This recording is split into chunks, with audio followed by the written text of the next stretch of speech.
Je pars sur un tournage, sur un chantier, le patron me demande d'aller faire une vidéo avec ses gars. J'ai le patron qui me dit « Cédric, s'il te plaît, tu peux aller me chercher un tel outil dans le fourgon ?» J'ouvre la porte du fourgon et il y avait son gars qui était sur le trône. Et tu vois le type comme ça là.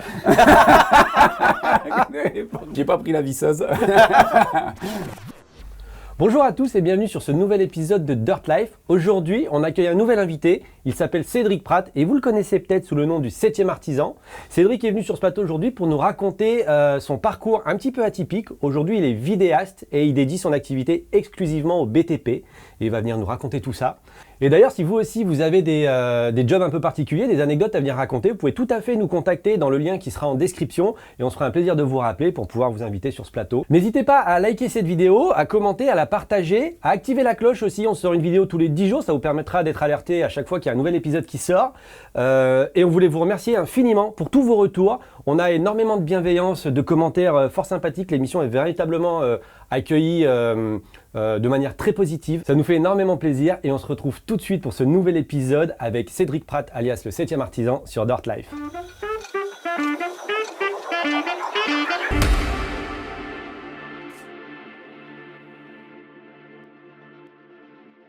Cédric, bienvenue. Ça me fait plaisir de te voir. Ça fait un moment qu'on ne s'était pas vu.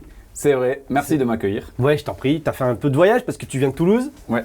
Ouais. Donc, Cédric, pour ceux qui ne connaissent pas, Cédric, alias le 7e artisan. Donc, toi, tu as 42 ans. Ouais, tu viens de Toulouse. Et aujourd'hui, tu es vidéaste. Ouais. Petite particularité. C'est ça. Que pour le BTP. Exactement. Et plus particulièrement pour l'artisanat du bâtiment. Ouais. Tu es aussi influenceur. Ouais, créateur de contenu. Je mets la casquette. Créateur de contenu, enfin un petit peu de marketing d'influence, créateur de contenu. Et donc voilà, aujourd'hui tu vas venir nous raconter ton parcours. Donc on va parler un petit peu de comment tu es arrivé dans le BTP. Et on va parler aussi de toute la partie marketing d'influence. Bien sûr. Si on peut aider 2-3 personnes grâce à mon parcours, ça sera déjà ça de gagner. Exactement. Alors dis-nous Cédric, toi, donc aujourd'hui tu es vidéaste dans le BTP. Tu as fait un petit peu de BTP dans le passé, mais tu n'es pas diplômé du BTP. Non. Autodidacte. Autodidacte complet. Ouais. Alors, c'est quoi tu fais quoi? Enfin, tu faisais quoi dans la vie avant de faire du BTP? Avant de faire du BTP, en fait, j'ai été forgeron. J'ai un BTS forgeron. Forgeron. Pendant 10 ans. Bon, avec l'enclume et le marteau et...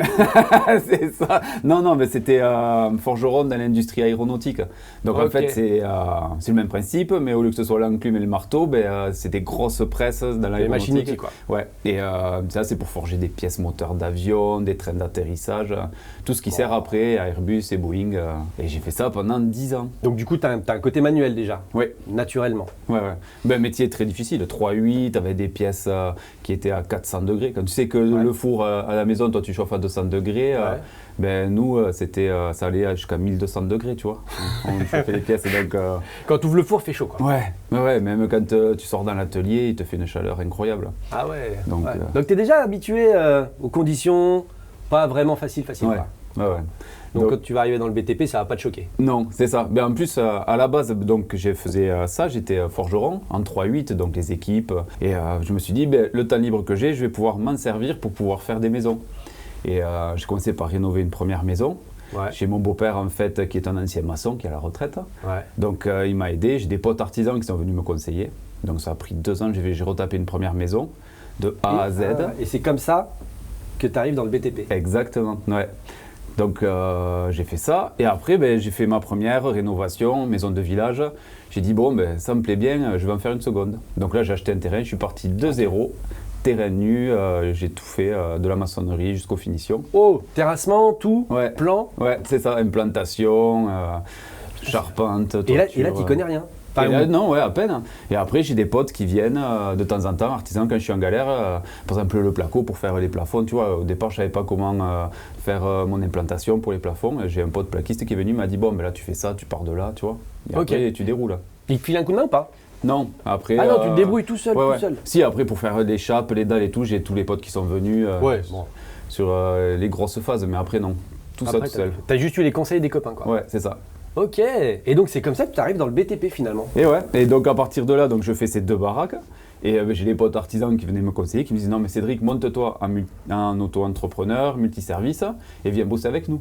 Et donc j'ai fait ça pendant 6 ans, auto-entrepreneur, multiservice. Ah ouais, d'accord. Donc pas de diplôme, rien. juste, tu apprends sur le tas les différents métiers du bâtiment et du second œuvre. Tu as fait un peu de gros œuvre aussi, puisque du coup, j'imagine que tu as fait la maçonnerie de ta maison. Oui, c'est ça. Et tu apprends sur le tas juste en construisant ta maison. Ouais. Et derrière, tu crées une auto-entreprise et tu lances le. Ouais. Pour aller filer un coup de main aux copains. C'est ça. Oh, Ça c'est trop bien. Bah ouais. En plus, tu as l'aspect ludique, vu que j'avais mon boulot de forgeron à côté. Mais là, c'est vraiment, tu arrives, tu es avec les potes, tu leur files la main. Tu vois, c'est pas gérer une entreprise à 100%, quoi. Ouais, t'es juste en auto-entreprise, Ouais, t'as pas de compta, t'as rien. Tu switches, tu fais les deux, quoi. Ouais. Et ouais, costaud. Ça fait des belles journées, ça. Ouais, c'est ça. Putain, tu t'es levé à 4h du matin pour être à 5h au boulot, tu finis à midi. Ouais. Et là, à 13h, tu retournes filer la main au Petite sieste, tu retournes après Petite sieste, quand même. les potes. Et après, à 20h au lit. J'imagine, ouais, tu m'étonnes. Rideau, merci, au revoir. Ok, c'est cool. Et donc là t'apprends véritablement. T'as des petites anecdotes sur la construction de ta maison, les trucs là Ouais, mais j'en ai le truc le plus fou qui m'est arrivé. Donc, la maison, donc j'ai fait la seconde en partant du neuf et tout. Je commence ma maçonnerie, faire mon terrassement et tout. Et j'ai des voisins qui avaient construit quelques années avant et qui m'apprennent que là où en fait je suis en train de construire, c'est l'ancienne fosse commune de mon village. Ouais, truc de fou. C'est sympa. Ah ouais, non, et là tu flippes. C'est durant l'Inquisition en fait. Ah ouais, Moyen-Âge en plus. Ouais, c'est ça. Et dès qu'il tuait quelqu'un ou quoi, que quelqu'un faisait un écart, il le balançait sur mon terrain. Ah ouais, chaud. Oh là là, la nécropole. Ah ouais, c'est ça. Et donc du coup, t'as fait quoi? T'as retrouvé des trucs? T'as retrouvé des... Et ben là où j'ai le plus flippé finalement, c'est quand j'ai fait la piscine, parce que là il te faut aller profond. Ouais. Et en faisant la piscine, justement, on a retrouvé des os. Et là, quand je te raconte pas, quand tu mets ton coup de godet, et là tu penses de suite à la fosse commune, tu dis oh putain, ça y est, on y est. Et non, c'était un chat. Ah. Donc ça va, c'était des os de chat ou de lapin ou j'en sais rien, tu vois, mais petit animal. Ouais, c'était le casse-croûte de... T'as quelques années en arrière. C'est ça. Putain, la fosse commune du village sur le... Ouais. Incroyable. Et ça, je l'ai jamais dit à ma femme parce que du coup que c'était une fosse commune. Faut pas qu'elle regarde l'émission. Ouais, c'est ça. Parce que tu sais, des fois, il y en a ils sont superstitieux et si tu dis t'as fait la maison et dessous t'as je sais pas combien de squelettes, ça me fait flipper. Toi, ça te fait rien, toi. Non, moi ça va, ça me gêne pas. Ouais. Ok, cool. Donc du coup, donc tu fais ta maison, tu fais du BTP, enfin du bâtiment. En plus là, on est vraiment dans le second œuvre. Ouais. Du coup, les potes ils disent tiens, t'es pas mauvais, Cédric. Tiens, monte une boîte et puis viens nous filer un coup de main. Ouais. Et toi, tu montes une boîte. C'est ça. T'as pas de diplôme, t'as jamais monté de boîte, t'as rien, et t'y vas. Ouais. Mais en plus, c'est trop bien parce que je pouvais bénéficier de la décennale des potes. Ils étaient là pour m'accompagner, pour m'apprendre. Ah. Et en même temps, j'avais leur outil.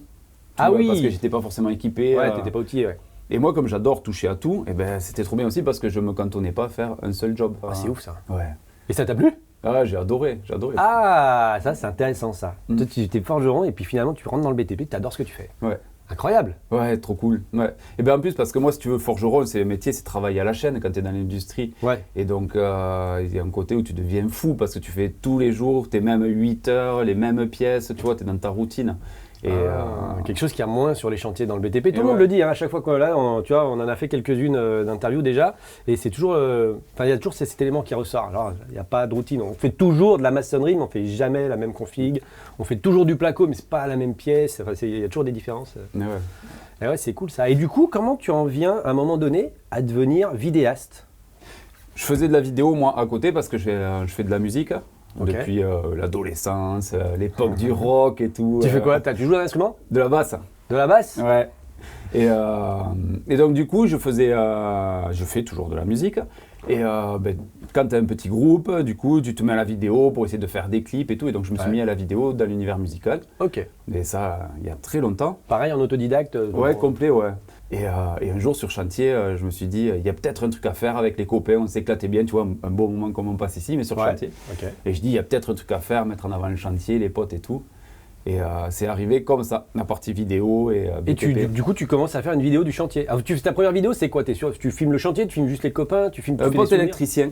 Un pote électricien, ouais, ok. Sur chantier, on avait un chantier en commun. Moi, je faisais le placo, lui la partie électrique. Et j'ai dit, non mais... faut qu'on essaie de faire un truc et tout. Il me dit, allez, banco, vas-y, on fait la vidéo, on fonce. Et tu nous vois, moi je suis en bleu de travail, tout pourri. Tu l'as encore cette vidéo? Ouais. Ah putain, ça serait fun, j'aimerais bien. Ça serait marrant de voir ça. Ouais. Tu l'as diffusée celle-là sur Ouais. Ah ouais. Elle est diffusée, elle a été sur les réseaux. Mais trop fou, et du coup on est sur le chantier, moi je suis en bleu, je suis dégueulasse. Il y a un moment je dis bon allez, un moment on fait l'interview, tu vois, et le cadre il est tout moche, c'est filmé à la GoPro, Mais c'est les débuts quoi. voilà, c'est ça. Et puis finalement on a eu des super retours, lui comme moi, donc Attends, juste pour avoir la temporalité, on est en quelle année là? 1816. Ah ouais, c'est vieux. Ça passe. Ça passe. Non, c'est 2020 à peu près, 2019, Ah ouais. fin 2019. Fin 2019, il y a 4 ans. Ouais, juste avant le Covid. Juste avant le Covid. Ouais. Et là, ça marche, la vidéo, vous la postez et elle... Ouais, ça, des bons retours, d'autres potes artisans qui me demandent des vidéos, donc je vais voir d'autres potes. J'en fais avec un pote justement qui fait de l'enrobé, un pote maçon. Et puis ça, tu vois, de fil en aiguille, ça prend. Tu fais tous les potes quoi. Ouais. Et puis j'ai eu d'autres artisans locaux qui ont vu les vidéos, qui m'ont dit ah mais pourquoi pas moi, donc ils commencent à me demander mes premiers devis. Ah. Donc j'avais mon auto-entreprise et ça tombait bien. Ouais, déjà, ouais. Et du coup, ben voilà, j'ai les premiers artisans qui me demandent, et de fil en aiguille, tu vois, je me retrouve à faire mon boulot toujours de forgeron, mes chantiers, et les vidéos chantiers, ouais. Tu cumules les 3? Ouais. Oh la vache. Et là, j'en pouvais plus. Là, ouais. j'ai failli me séparer tout tellement je bossais. Ah ouais, c'était du 70 heures par semaine. Wow. Et d'ailleurs, j'ai un des premiers artisans qui m'a contacté, que tu connais peut-être, Laurent Aubel. Alors, je le connais pas personnellement, mais je le connais parce que je le suis sur les réseaux. Je le suis beaucoup sur les réseaux parce que j'aime bien ce qu'il fait. Ouais. J'aime bien la manière dont il amène les choses, tu vois. C'est quelqu'un, j'ai l'impression, alors je le connais pas personnellement, mais on a l'impression que c'est quelqu'un de bienveillant, tu vois, qui est vraiment là pour transmettre quelque chose. Et j'aime bien, ouais, je le suis, j'aime bien ce qu'il fait, ouais. Oui. Mais après, j'ai jamais rencontré. Et ben c'est tout à fait ça. Moi, il m'a beaucoup aidé à mes débuts et tout. Justement, il m'a accompagné, il m'a aidé à construire mon offre pour le 7e artisan. Ah ouais. Ouais, tu vois, un client qui devient mentor, Ouais, ça arrive putain, pas souvent. c'est une belle histoire, ça, c'est cool. Ouais. Et du coup, lui, c'est un des premiers témoins de ces horaires de fou, là, des 70 heures de travail par semaine. Comment tu te formes à la vidéo? Parce que là, tu peux te former sur le tas au BTP et tu peux te former aussi sur le tas à la vidéo, mais de quelle manière toi tu te formes Je suis allé faire cadreur pour des boîtes de prod qui travaillaient pour France Télévisions, tu vois, des trucs comme ça. Et j'ai bossé avec des vieux de la vieille qui m'ont appris toutes leurs techniques. C'est là que tu apprends. Ouais, donc j'ai bossé avec eux, j'ai fait pas mal de journées, de déplacements et tout. C'était pas du BTP, mais après, du coup, ça m'a appris des techniques de cadrage. Ouais, t'as un petit temps où le BTP, de temps en temps avec les potes, mais tu te formes à la vidéo de cette manière-là. Oui. Parce que forcément, quand tu essaies d'en faire de plus en plus, que tu fais du volume, tu es face à tes lacunes. Ouais. Au final, quand je regardais mes vidéos, je me disais, ah, mais il y a un truc qui ne fonctionne pas, ça va pas. Tu vois, quand tu as mauvais, les règles des tiers, ou l'exposition, ou la balance des blancs, tout ça, je ne connaissais pas, tu vois. Ouais. Et du coup, tout ça, il a fallu l'apprendre. Et en bossant avec les vieux de la vieille. Ils t'ont tout appris. Ouais, ah, pas mal. Ouais. Ok, t'as des anecdotes là-dessus? Un projet de fou que j'ai fait à Toulouse, là, je suis allé filmer des endroits où jamais j'aurais pensé rentrer, c'est chez Airbus, où ils fabriquent Airbus Thales, les satellites. Ouais. Oh! Ouais. Ah, les satellites carrément. Ouais. Ah ouais, monsieur passe un niveau. Ah ouais, là, là t'arrives, tu montres patte blanche, c'est un truc de fou. Ah ouais. T'arrives, là, c'est blouse, tenue et tout, ils t'inspectent de A à Z, ils te fouillent les poches pour voir si t'as pas de caméra. Si ça arrête aux poches quand même, parce que... Je peux pas tout te dévoiler. Et là-bas, donc du coup, je fais toutes mes prises de vue, mais c'est incroyable, t'as ces satellites, mais t'imagines pas la taille que ça fait, c'est énorme. Bah non, je sais pas, on voit plein de satellites tout le temps à la télé, mais on se rend pas compte finalement, je me suis jamais retrouvé au... Et même pour les essais là, donc t'as les panneaux solaires sur les satellites qui se déploient sur plusieurs mètres sur les côtés, sauf qu'en apesanteur dans l'espace ça va, mais là sur Terre, si tu les déploies, les bras ils tombent, c'est pas fait pour soutenir, pour tenir face à l'apesanteur. Donc ils ont gonflé des ballons d'hélium, là, des trucs énormes, pour en fait soulever les bras quand ils les déplient, et que ça tienne, faire en conditions réelles. Et il n'y a personne qui pénètre là-dedans normalement. Non. Et d'ailleurs, j'ai fait toutes mes prises de vue. Ils m'ont pris la caméra, ils m'ont pris tous les rushs. Ils ont regardé dans les rushs tout ce qui leur convenait, tout ce qui pouvait me. Ah, c'est eux qui t'ont sélectionné. Et après, ils m'ont renvoyé les rushs que je pouvais garder. Ok, donc du coup, là, tu te formes à la vidéo. Donc tu te formes avec les vieux de la vieille dans des boîtes de prod tradis qui font du France TV, etc. Ouais.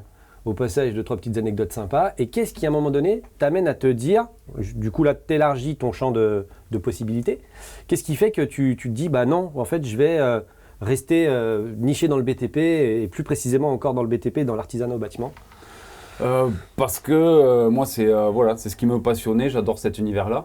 Ouais. Et je trouvais qu'il n'était pas assez mis en avant. Après, j'étais parti d'un constat, je voyais les potes, et, ils ne communiquent pas beaucoup. C'est rare les artisans qui communiquent. Ouais. Donc, qui sont mettre en avant le BTP, tout de la façon dont c'était fait. Moi, je trouvais que ça manquait d'humanité. Mhm. Donc, et voilà. Et comme je connaissais ce secteur-là, je me suis dit, il y a peu de vidéastes qui ont la technique Ouais. et qui, ce soit dans le bâtiment ou en vidéo. Ok. Donc, je me suis dit, il y a un truc à faire. Et puis voilà. Et c'est aussi vraiment par amour du secteur. Ah, il y a un petit. Ah, Ouais, ça, il y a toi. quand même par amour du secteur. C'est intéressant ça. Ouais. Parce que véritablement, c'est quelque chose de passionnant le BTP. C'est ce qu'on essaie de transmettre, hein, bien Bien sûr. évidemment, hein, au travers de cette émission. Et à chaque fois, il y a quelqu'un qui nous le dit, et à chaque épisode quasiment. Il y a un petit côté, vraiment, on aime le BTP, quoi. C'est ça. Du coup, tu fais de la vidéo, mais est-ce que tu fais que de la vidéo? Parce que on voit que tu fais des photos aussi. Est-ce que c'est une part importante de ton activité? Non, c'est venu après la photo. Ça vient après la photo? Ouais. Parce que C'est, tu fais des photos qui sont stylées quand même, hein. Ah, c'est gentil. Ah frérot, Et- je te le dis. Ah ouais, tu fais des photos qui sont jolies, elles sont pleines d'humains. Enfin, tu les publies. Si jamais vous voulez suivre Cédric sur ses réseaux sociaux, on vous mettra les liens dans la description. N'hésitez pas à aller voir ses réseaux sociaux et vous verrez notamment ses photos. Et tu fais vraiment des photos, elles sont magnifiques, elles sont pleines d'humanité justement. C'est le terme est bien choisi. Je te retourne le compliment. Je te remercie. Les tiennes aussi, elles sont très belles. C'est vrai, on essaye de faire quelque chose. Alors du coup, toi, tu es spécialisé pour le BTP, enfin pour les artisans, Ouais. beaucoup pour les artisans, et les artisans n'ont pas l'habitude de communiquer. D'accord? Donc alors du coup, si jamais il y a des artisans aujourd'hui qui nous regardent et qui se disent tiens, moi aussi je voudrais bien une vidéo, c'est quoi ton process de création? Alors, pour faire une vidéo, un artisan me contacte. Et ce qu'il faut arriver à faire dans un premier temps, c'est définir ce qu'il veut mettre en avant. Est-ce que ça va être son entreprise pour recruter, un nouveau produit, un service, un business qu'il veut développer. Donc ça, c'est important d'arriver dans un premier temps avec l'artisan. Il m'appelle, il va avoir une problématique, c'est résoudre cette problématique. Ok. Ensuite, il faut, dans un second temps, trouver la cible à qui on va s'adresser. Donc Ok. pour recruter, par exemple, s'il veut des jeunes, ça va être important, tu vois, de faire des vidéos un peu plus modernes. Si Ouais. c'est des seniors qui veut recruter, ça va être des trucs un peu plus corporate. Ah, tu te tiens un petit peu, ouais, tu tiens la cible. Ouais. Donc ça, c'est super important. Dans ta façon de communiquer, quel langage on va utiliser, tu vois, c'est important. Donc ça, c'est la première phase. ouais, ça, c'est la première phase. Après, très important, choisir le bon chantier. Ça, c'est le plus dur. Ah, ok, ouais. Parce que ben là, tu vois, je dois faire une vidéo pour un peintre. Ouais. Il m'appelle, Cédric, c'est bon, je voudrais faire une vidéo justement pour recruter. Pas de problème. Il me dit, bon, ben, j'ai un chantier, je dois repeindre une cage d'escalier.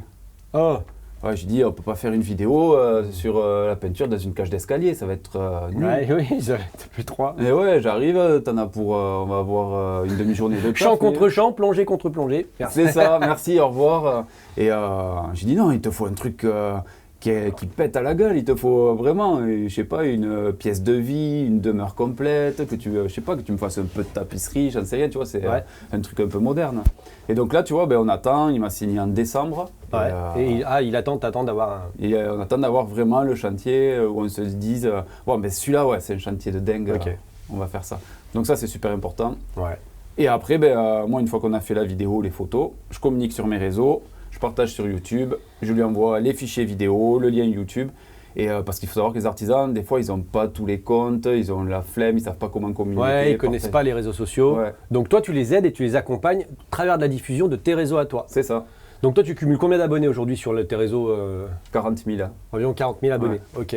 Donc du coup, c'est ça qui leur fait à eux leur part de visibilité quand ils n'ont pas de compte Instagram, de compte Facebook ou quoi que Ouais. ce soit quoi.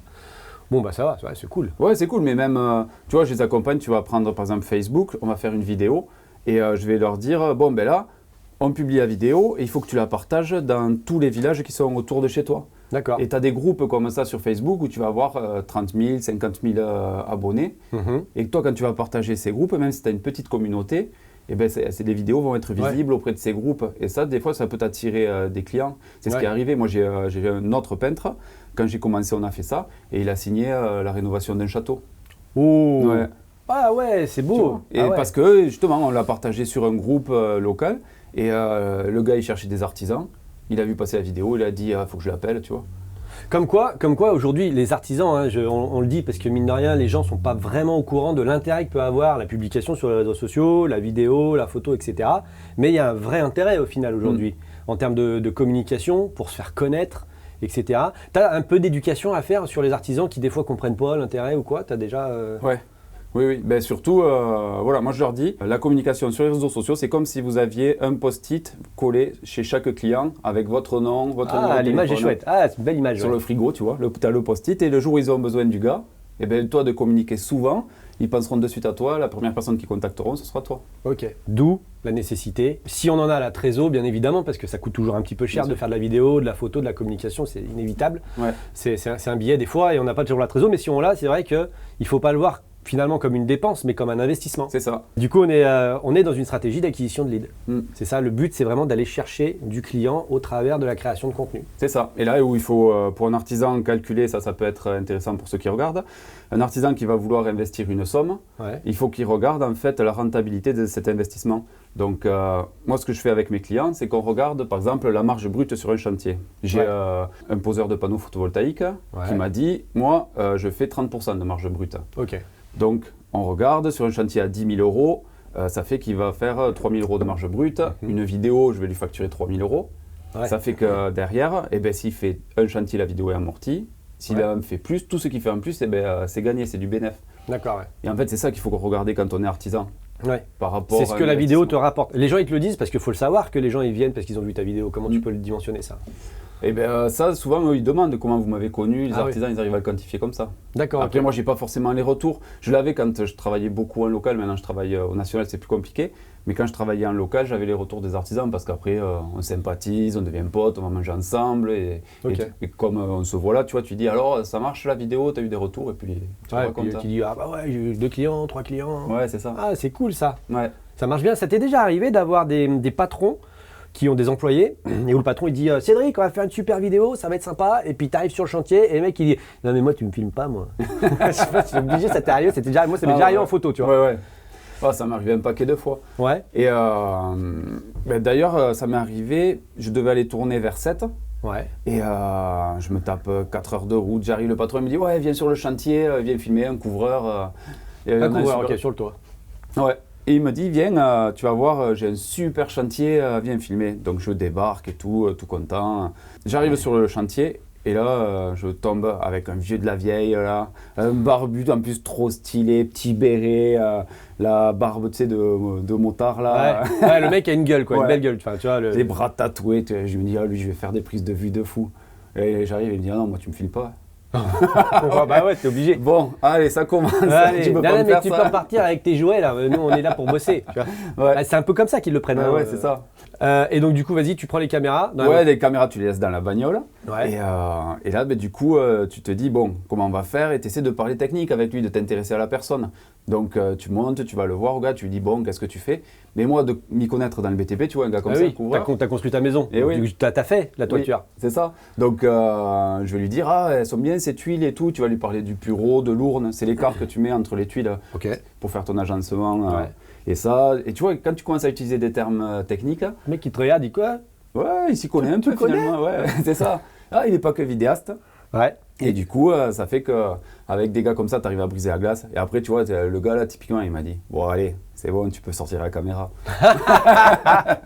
Et j'ai fait des clichés de fou avec ce gars-là. Ouais. Ouais. Enfin, moi j'ai vu les photos. Elles étaient chouettes, c'était des très belles photos en effet. Bon, bah ça va. Donc il y a quand même des mecs qui sont là, ils disent ah mais non. Mm. Et finalement, tu leur montres un peu ce que tu fais, tu leur montres que tu sais parler, tu sais de quoi tu parles. Ouais. Les mecs ils disent bah allez, Oui. d'accord. Et du coup, dans cette activité, si jamais on voulait, je sais pas, donner des infos pour ceux qui voudraient faire la même chose, tu vois, parce que bah, il en manque, hein, bien évidemment, on est confrères en fait. Combien il faut de chiffre d'affaires pour pouvoir vivre de cette activité véritablement? Enfin, pour pouvoir toi te dégager un salaire, sans parler de combien tu touches, mais combien il faut se dire, ok, il me faut tant de chiffre d'affaires par an pour se dire, c'est une activité qui pour moi est rentable. Ouais, il te faut 80 000, je pense. 80 000, tu vis de ta passion. En société, En société, ouais. Donc 80 000, Ah ouais, parce que 80 000, tu vas avoir les frais de déplacement, Ouais. logistique et tout. C'est le comptable, etc. c'est très dur d'en vivre localement de ce métier-là. Parce que quand tu te niches comme ça, Ouais. tu es obligé de travailler au national parce que. Ah, c'est intéressant à dire ça. Donc du coup, Ouais. il faut être prêt à se dire, ok, je vais aller filmer, pour faire des photos à Dunkerque. Eh oui, parce qu'autour de chez toi, les artisans, ils vont pas te demander tous les 6 mois des vidéos. Ouais. Donc, ce qu'il faut, c'est que tu ailles travailler à droite, à gauche, au national, et ça a un coût. Ouais. Que ce soit le déplacement, l'hôtel, la bouffe. Donc, déjà, dans ton chiffre d'affaires, ça l'impacte. Ouais. Et toi, tu connais comme moi, le matos aussi, ça coûte Ouais, une blinde. le matos, ça coûte cher. Ouais. Et donc pareil, sur ces 80 000 euros, tu as une part d'investissement parce qu'il te faut investir tous les ans, tu t'achètes, tu rachètes. Donc un bon 80 000 quand même Ouais. pour être sûr de se dire ok, on est sécure quoi. Ouais, c'est ça. Et qu'est-ce qui t'amène aujourd'hui à vouloir continuer dans ce métier? Pour quelle raison finalement véritablement tu fais ça? Pour les 80 000 euros. Pas du tout. Pas du tout. Non, parce que moi j'adore être au contact des artisans, chaque jour est différent. Ouais. Et c'est les rencontres. Ouais. Les rencontres, c'est quoi l'expression? Alors, c'est avant tout des rencontres. Je crois pas qu'il y ait de bonnes ou de mauvaises situations. C'est ça. Ah, la référence culturelle qui a 20 piges maintenant. C'est ça. Du coup, c'est le fruit du hasard finalement qui t'amène là où tu es aujourd'hui. Ouais. C'est-à-dire que toi, tu es forgeron, tu fais tes petites pièces pour Airbus, Ouais. tu fais une vidéo pour tu fais ta maison. Ouais, ok, c'est cool. Tiens, je sais me servir de mes mains. Hop, tu as des potes qui te filent des coups de main. Du coup, tu leur files des coups de main, tu montes une boîte. Toi, tu fais une vidéo. C'est qu'une succession de hasards c'est qui ça. t'amène dans. C'est génial ça. Ouais. C'est chouette comme histoire. Un autodidacte complet quoi. Voilà. Ben, la première année, moi j'ai fait, quand je faisais du coup les chantiers, le boulot de forgeron et la vidéo, la première année, la vidéo, j'ai fait 20 000 euros de chiffre d'affaires. Ouais. J'ai dit, bon, il y a un truc quand même à faire, tu vois. Ouais. Je Ah peux ouais. peut-être en vivre. Et du coup, j'ai tout plaqué. J'ai dit, allez, je tente. Et si ça marche pas, de toute façon, je retrouverai du boulot, tu vois. Bon, après, une fois que tu étais dans le BTP, quand tu sais faire du BTP, finalement, tu sais tout faire. Quoi. Oui, voilà. T'as des anecdotes de chantier en tant qu'ouvrier, quand toi t'es ouvrier, donc tu files les coups de main à tes potes, après ou avant tes heures de boulot de forgeron. T'as sûrement des petites anecdotes, non? Des trucs à nous raconter? Ouais, ben, chantier. Il y a un chantier de fou que j'avais fait pour une dame un peu âgée. C'était une maison isolée dans la campagne. Ouais. Et donc, je devais refaire toutes les combles. Et placo, parquet, compagnie, peinture. Et en discutant avec la femme, je fais le devis, ça passe et tout. Et puis j'arrive pour faire les premiers travaux, je discute, je dis ouais, elle est ancienne quand même la baraque. Et là, mamie, elle me dit, ben oui, vous savez ce que c'était avant? Elle me dit, c'était une léproserie. C'est quoi ça? Et ben c'était la même tête que j'ai fait, j'attendais Ah, de voir. Et en fait, c'est une maison où, quand il y avait eu la lèpre, ils enfermaient tous les lépreux dans cette baraque. La lèpre? Ouais, et du coup, pour pas que ça se propage dans les villages, cette maison, ils avaient construit cette maison isolée et ils mettaient tous les lépreux dedans. Oh, putain, sérieux? Ouais, et moi je flippais de choper, tu vois, en travaillant dans les combles, en bougeant tout, de rechoper la lèpre. La lèpre, je me suis dit, putain, je vais avoir un microbe qui va me sauter dessus. Je vais le choper. Une léproserie. Ouais, une léproserie. Incroyable. Ouais. À un moment donné, tu connais c'est une belle histoire que tu as racontée, j'aime bien quand on en a discuté en préparant la vidéo. Tu as un couvreur qui embauche quelqu'un d'un peu particulier. Ouais. Un jeune autiste. Ouais. Et ça, c'est trop dingue. Parce que, pareil, ça m'a touché de voir cette histoire-là. Le gars, le couvreur, a fait connaissance par des amis de ce jeune qui voulait se lancer dans le bâtiment. Ouais. Sauf qu'il n'arrivait pas à trouver d'embauche de par sa pathologie. D'accord. Et il a dit, bon, ben moi je veux bien essayer, je vais l'embaucher et tout. Et j'ai passé moi une journée avec eux et j'ai trouvé formidable ce jeune, volontaire comme pas possible. Ouais. Et le couvreur m'a montré un truc, et c'est pas pour se servir de ses difficultés, mais il me disait en fait qu'il a une faculté un peu comme Rayman, tu sais, de calculer ultra rapide. Et sur une toiture, il arrivait à calculer le nombre de tuiles exactes qu'il fallait par rapport au pureau, la largeur et tout. Sérieux? Ouais, et ça c'était juste dingue. T'arrivais et en fait, lui pour faire ses devis et tout, tu vois, l'artisan était trop content. donc là, le jeune, lui, donc toi, t'es là, j'imagine, t'es couvreur. Tu dis combien il faut de tuiles 400. Tiens, ça me fait penser à Kaamelott, ça. Combien il y a de pierres dans le château? 50 702. Quoi? Et le gamin, il fait ça. Et il fait ça.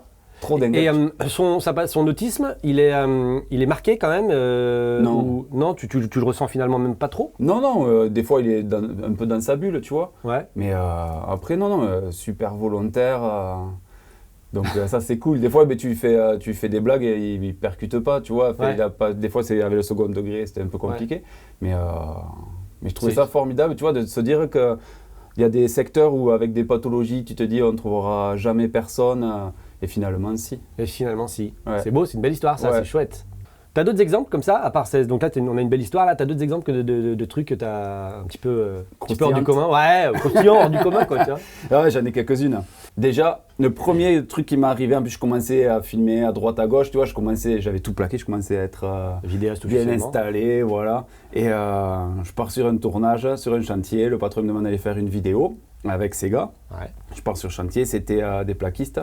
Et j'ai le patron qui me dit « Cédric, s'il te plaît, tu peux aller me chercher un tel outil dans le fourgon ?» Donc pas de problème, je crois que c'était une visseuse ou une connerie comme ça. Et il y avait son gars aussi qui était je sais pas où. Donc je pars au fourgon et tout, chercher les outils. Ouais. Et là, j'ouvre la porte du fourgon. Et il y avait son gars qui était sur le trône. Ils avaient adapté en fait un seau comme un chiotte. Et là, j'ouvre. Et là, quand tu commences à te lancer là-dedans, et tu vois le type comme ça. Là. Pas moi. Le mec qui a envie pressante, pas possible.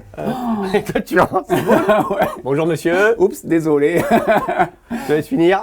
J'ai pas pris la visseuse. Mais après, on en a rigolé, mais au moment, je me suis dit, mais non. J'imagine trop. Donc ça, ça m'a marqué. Ah bah tu m'étonnes. Pareil, j'ai eu aussi sur Instagram là, des demandes un peu bizarres, en anecdote. Des demandes un peu bizarres. Ouais. Vas-y. Il y a un jour, je reçois un message d'un gars. Bonjour, si vous avez des gants ou des pantalons de chantier usagés, est-ce que vous pourriez me les envoyer? Message privé. Et je dis, message privé? Ouais, message privé, Instagram. Je me dis, c'est bizarre comme demande ça. Pourquoi le type il a besoin de ça? Bah toi, t'as déjà de la visibilité, toi? Ouais. Ok. Et du coup, je vais sur sa page Instagram, je regarde. Et là, pareil, que des profils comme ça, des photos de chantier. Ah oui, j'adore les bleus de visée, comme ça, les gants. Sérieux? Ah ouais, je pense que c'était un fétichiste, le gars. Ah ouais, l'autre, au lieu de vouloir une photo de tes pieds, en fait, il voulait que tu lui envoies tes gants. Ouais. Qui puent, dégueulasse. Ouais. Et ouais, pour après faire ce qu'il avait à faire dedans. J'avais pas cette image. J'avais pas cette image encore. Ah ouais. Oh putain, horrible. sérieux. Ah non, mais ouais. c'est horrible. Tes bleus de travail et tout. Ouais. Ah ouais. Tu as envoyé? Non, non, et en plus, il était prêt à payer, le gars. Non. Ouais. Ah mais il y a des fous sur Terre. Ah ouais, mais c'est fou. Non mais c'est dingue. Ouais. Et depuis, il a été supprimé, le compte. Sinon, je te l'aurais montré. Putain. J'arrive pas, j'aurais ri. On aurait fait des petites blagues. Ah, c'est sûr. Ok. Maintenant, on va venir sur ta vie de créateur de contenu parce que c'est quand même ça a été une part importante. Ça t'a amené plein d'histoires, plein de rencontres. Donc, on va en parler un peu. Je suis sûr qu'il y a des artisans qui aimeraient bien devenir peut-être créateurs de contenu. C'est aussi un bon moyen finalement pour pouvoir montrer ce qu'on sait faire, avoir une image de marque sur les réseaux sociaux en se créant soi-même du contenu. Tous les influenceurs et créateurs de contenu de l'artisanat nous l'ont montré déjà. Comment tu deviens, toi, finalement, créateur de contenu et influenceur, parce qu'on va parler d'influence à partir du moment où tu vas signer des contrats pour des petites OP, tu vois. Ouais. Comment tu bascules? Tu fais déjà de la création de contenu parce que c'est ton métier. À quel moment ça switch? Je pense que ça switch à partir du moment où j'ai commencé à travailler avec des industriels. C'est parce que pendant mes 2 premières années, je travaillais avec les artisans, c'est des artisans qui m'appelaient. Ouais. Donc je publiais sur les réseaux pour eux, pour les aider. Et à partir du moment où les industriels ont commencé à me demander d'aller chez les artisans pour mettre en avant leurs produits, je pense que là, la bascule s'est faite à ce moment-là. Premier industriel qui m'a appelé, c'est BMI Monnier, fabricant de tuiles. Ouais, on a vu sur les réseaux, c'est vrai que c'est un contrat que tu as depuis déjà quelques temps. Ouais, ça fait plusieurs années que je bosse avec eux. D'ailleurs, ils m'appellent, ils me contactent, ils me disent Cédric, voilà, on aimerait que tu fasses des vidéos pour des couvreurs. Donc j'ai dit ouais, super intéressant. Et c'est là où ils m'ont dit on voudrait aussi que tu te mettes en scène, que tu les interviewes. Ah. Et là c'est vraiment en mode créateur de contenu et c'est là où ça a démarré. Ok. Où on a fait les premières vues, où c'était un peu... c'est quantifiable, on a fait pas mal de vues, tu vois, on avait des beaux retours. Donc là, la création de contenu s'est fait là. Et après, petit à petit, j'ai eu des OP qui se sont faits, j'ai eu de la demande pour des posts sponsorisés, tu vois, de faire des posts pour mettre en avant telle marque ou telle marque. Et c'est là que tu prends en visibilité au travers de tes réseaux sociaux. Ouais. Tu commences à t'affaire avec des industriels, donc ça t'aide à te faire remarquer au final. Oui. Et puis là, tu as une première marque qui t'appelle, un contrat, un petit post, un truc, et tu commences à être sponsorisé là-dessus. C'est ça. Et c'est là que ça démarre. Ouais. Et le premier partenariat que j'ai eu, qui était formidable, c'est avec Ford aussi, histoire de dingue. J'étais chez moi, tranquille, je faisais mes montages, téléphone qui sonne, numéro je connais pas, allô, oui, bonjour, responsable communication de chez Ford France, je vous appelle parce que voilà, la com pour toucher les artisans, vendre des utilitaires, ça fonctionne pas, si vous voulez, on met en place un partenariat. Pas mal. Ah ouais. Elle est belle celle-là. Ouais. Eh bien oui, écoutez, avec plaisir.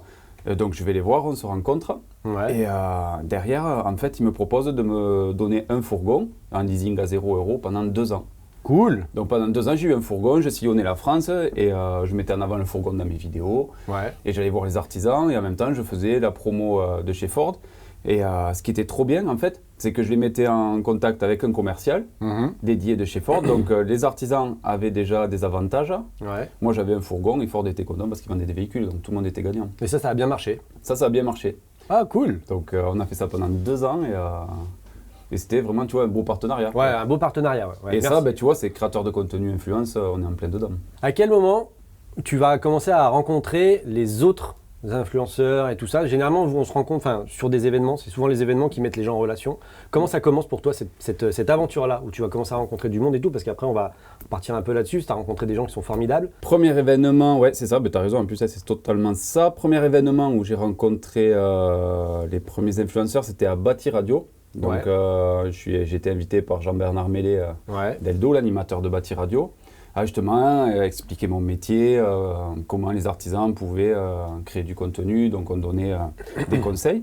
Et j'ai rencontré là-bas, du coup, à Paris, Steph Faria et Kelly Cruz. Ok. Donc, ça a été les 2 premiers. Ouais. Et ça a été un coup de cœur pour Steph Faria.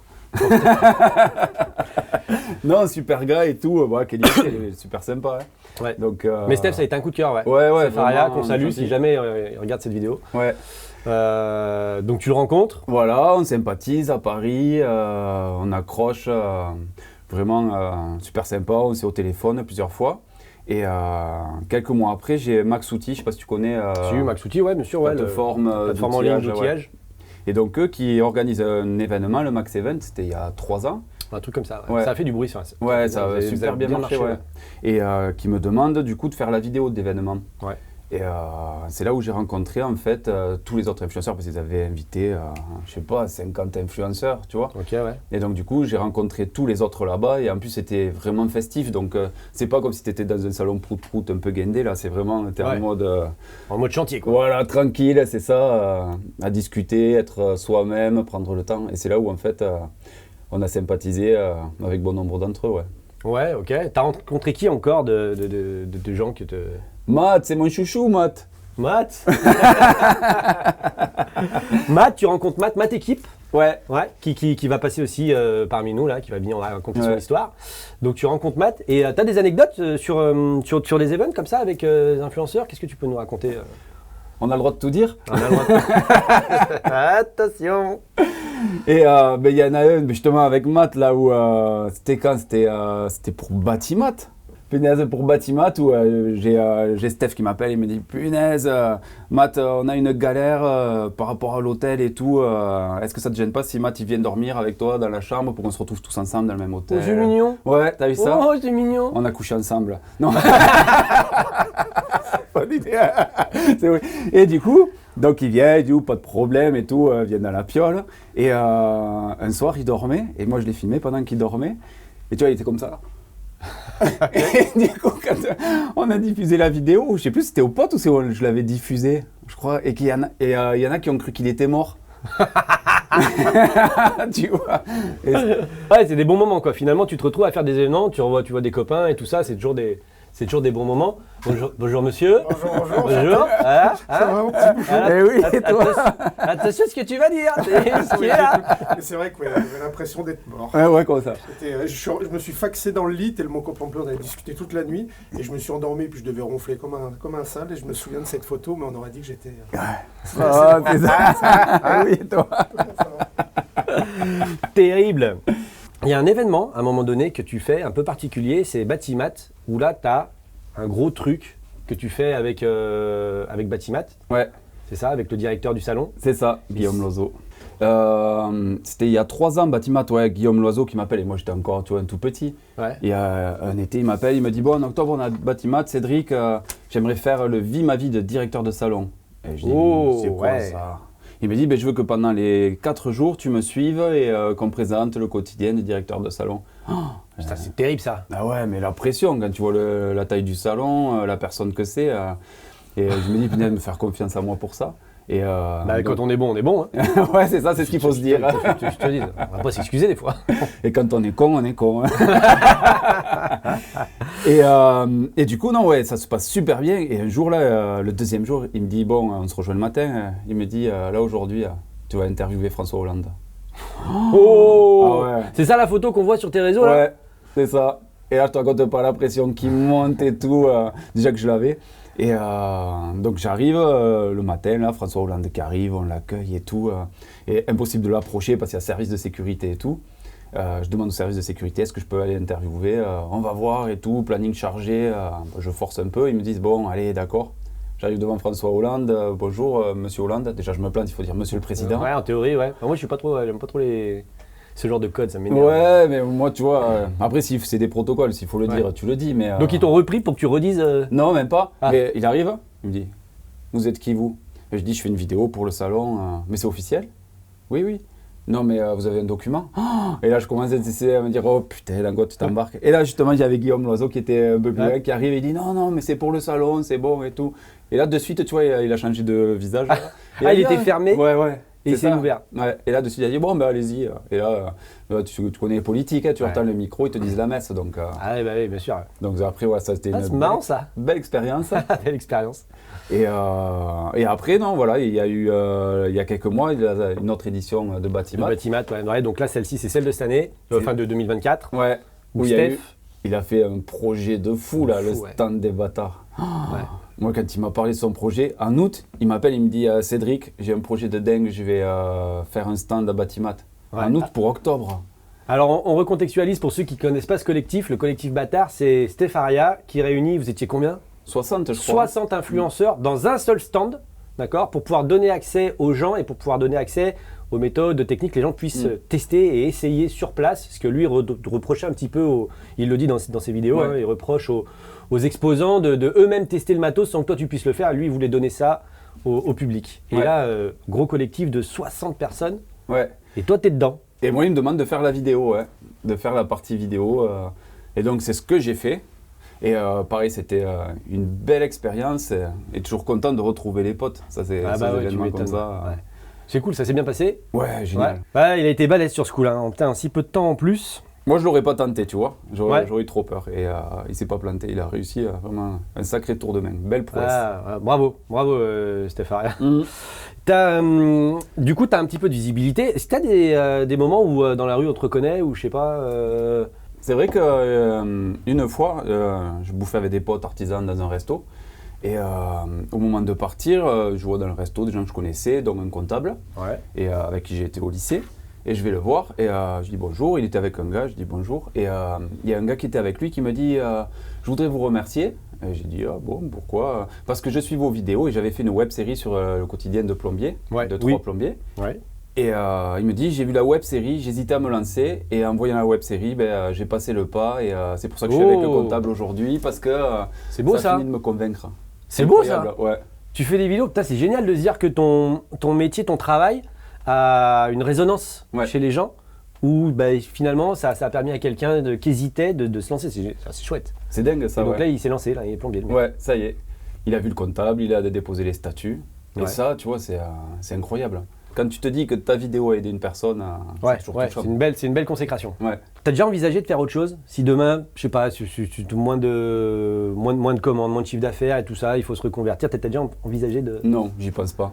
C'est vrai? Ouais. Ah, tu vis au jour le jour. Ouais. Si ça marche moins bien, je me dis, je me mettrai en auto-entreprise. Là, je suis en Ouais. société, je repasse en auto-entreprise et je ferai intérim. Je veux pas le lâcher, ça. Ouais. Donc, je ferai intérimaire, j'irai faire des chantiers à droite, à gauche. Et Ok. comme ça me laissera. Je ferai mes contrats, tu vois. Mhm. Et quand j'aurai du temps pour faire des tournages, je ferai mes tournages. Et si ça devait baisser, je ferai ça. Ok, bon, ça va, cool. Ouais. Je sais pas toi comment tu le penses, mais aussi ce que je me dis dans nos métiers, comment ça va se passer quand on aura 60 ans, que tu auras des petits jeunes, Ouais. que ça va se moderniser. Tu sais que je me suis posé la question il y a pas longtemps en disant à quel moment je vais devenir has-been dans mes codes, Ouais. parce que mine de rien, la vidéo, la photo, enfin tout change, la création de contenu, même si Max en régie pourrait t'expliquer qu'en fait on fait toujours la même chose. Hein. Mais malgré tout, c'est vrai qu'à quel moment nous on sera des vieux et qu'on voudra plus de nous, quoi. C'est ça. Tu vois. C'est ce qui me fait le plus peur, moi, dans ce secteur-là. Bien. Il y a un truc dans ton parcours dont tu es fier, que particulièrement, que tu dis ah, ça c'est cool. Ouais. Vas-y. Ben, c'est avoir fait les 2 maisons. Partir de zéro, quand tu vois quand même le travail que ça représente et tout. C'est balèze ça. Mm. Ouais, parce que toi tu connaissais vraiment rien, quoi. Mais non, c'est ça qui est fou. Et même la deuxième, là, d'avoir fait dernièrement la piscine. Ouais. Tu vois, pareil, tu te dis, putain, je vais faire une piscine, comment ça va se passer Et j'ai tout fait, à part la pose du liner, mais la filtration et tout. T'as Et tout ça, fait. c'est ouais, quand tu arrives au bout du projet, Et là, Ouais. tu te dis, Ouais. quand même, j'ai fait ça. Et là, t'es Mais content. elle est là la satisfaction du BTP en fait, c'est de se dire, c'est de voir ce qu'on a construit de ses mains. C'est quelque chose qui est, je trouve, moi, qui est beau dans le BTP, c'est que ça a du sens. Ça donne du sens à nos vies, de se dire on a fait ci et regardez le résultat, puis après il y a les gamins qui se baignent et ça. C'est beau, je trouve que c'est une belle image. Ouais. Donc, C'est vrai, Bah, ouais. Tu peux être fier en tout cas de rien connaître et d'être parti de zéro pour construire ta maison, c'est cool ça. Merci. Toutes mes félicitations. On arrive sur la fin de l'émission, il y a un message que tu as envie de faire passer. Ouais, que le BTP, c'est pas une voie de garage, déjà. Tous les gens qui peuvent regarder cette vidéo, peu importe leur domaine, leur secteur, c'est voilà, prendre en considération le BTP, il y a des opportunités incroyables et Ouais. de ne pas freiner en fait leurs enfants, les jeunes, s'ils veulent aller dans ce secteur-là. Ouais. Parce que ça, c'est un drame. Il y en a qui font des reconversions bien plus tard parce qu'on leur a toujours dit non, il ne faut pas aller dans le BTP, ça vaut rien. Ouais. Et ça, c'est dommage. Si tu as un gamin qui veut foncer là-dedans, il faut le laisser faire. Ouais, d'autant plus que c'est un secteur, ça fait partie des rares secteurs, c'est pas le seul, mais moi je sais que ça fait partie des rares secteurs où tu peux partir de zéro sans diplôme et devenir chef d'entreprise. Ouais. C'est pas souvent quand même, tu vois. C'est vrai. Et souvent on mésestime un petit peu ça et c'est pas vraiment juste. Donc ouais, c'est un beau message de dire, bah, ton fils s'il est manuel, s'il a l'intelligence des mains, laisse-le partir, il va y arriver. C'est ça. Ouais. Donc voilà, c'est le message que j'ai à passer aujourd'hui. Ah, il est beau. Je te remercie Cédric, je te remercie infiniment. On a, juste avant que tu partes, on a une petite trad, tu vois. Je sais Ouais. pas si tu les as vus là, ceux qui sont passés avant toi. T'acceptes de me signer le bar. Ok, Tu le prends, tu me dis ce que tu veux, t'écris ce que une tu case veux. dédiée. Allez. Maintenant en direct. Ouais, maintenant direct. Allez. Je suis fébrile, premier autographe. Hein. Je vais le garder, il va valoir des milliers. Oh putain, je suis fébrile, ça y est. Comme ça. Allez, parfait. Merveilleux. Allez. Il m'a signé le 7e artisan. L7A, ça te va? Ah, ça me va, c'est parfait. Je te remercie infiniment. Merci d'être venu témoigner, de nous expliquer ton parcours et tout ça. C'est inspirant, véritablement, tu vois. J'espère que ça pourra éventuellement donner l'envie à certains, si jamais ils le veulent, soit de passer le cap de la création de contenu, soit passer le cap du BTP. En tout cas, voilà, je te remercie. Merci à toi.